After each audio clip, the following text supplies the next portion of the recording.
Oi, eu vim aqui nesse vídeo contar pra vocês sobre a experiência de leitura que eu tive com um livro que, sabe quando o livro mais parece um desabafo de uma amiga do que uma história? Pois foi essa sensação que eu tive ao ler o livro A Estrangeira, uma autobiografia de Cláudia Durastante e que foi traduzido e lançado aqui no Brasil pela editora Todavia. A Cláudia, ela é filha de pais surdos e eles são imigrantes italianos. Mas ela nasceu no Brooklyn, em Nova York, e quando ela era ainda uma menina, ela se mudou com a mãe para a Itália. Já durante a vida universitária dela, ela se mudou para Londres e durante as 253 páginas desse livro, a Cláudia conta pra gente como que ela se sente não pertencente a lugar algum. A escrita dessa autora me lembrou muito Helena Ferrante, e a construção dos seus capítulos e a narrativa também me lembrou muito a trilogia Esboço, da Rachel Cusk. O livro ele tem capítulos bem curtos e para mim foi um exercício de escuta e empatia. Eu digo isso porque muito do que a Cláudia conta que sentiu no livro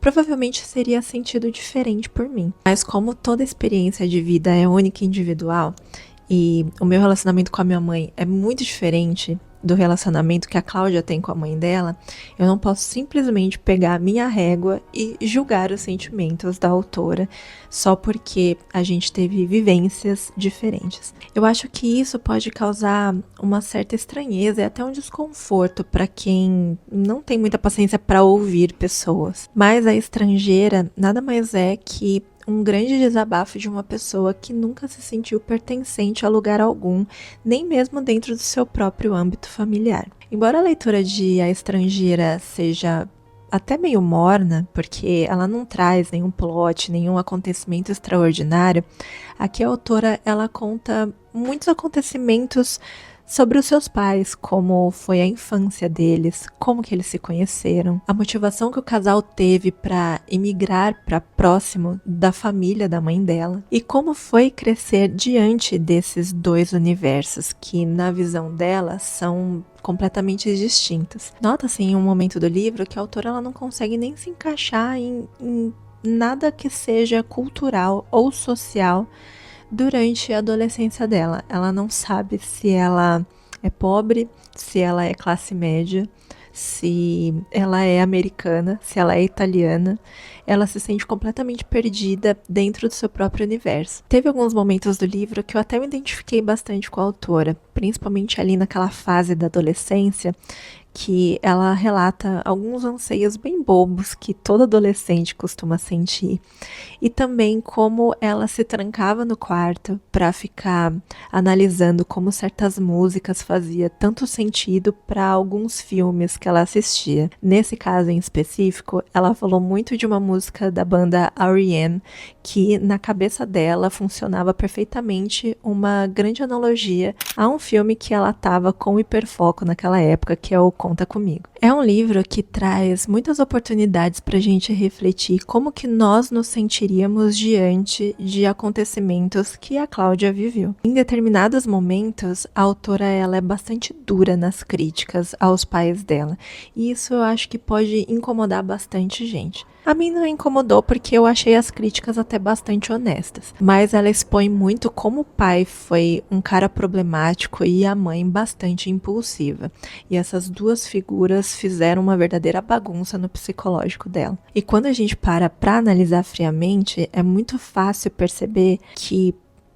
a forma como os pais dela reagiam e viviam nada mais era do que um reflexo da educação que eles tiveram, ou a educação que eles sequer receberam. Durante a minha leitura, eu visualizei três partes distintas dessa obra. A primeira é quando ela retrata a vida dos pais na Itália, como que foi a infância deles, como eles se conheceram. É muito curioso essa parte porque ela conta que o pai conta uma versão dessa história e a mãe conta outra. Então até nisso eles eram extremamente difíceis. A segunda parte é como essa família foi gerada.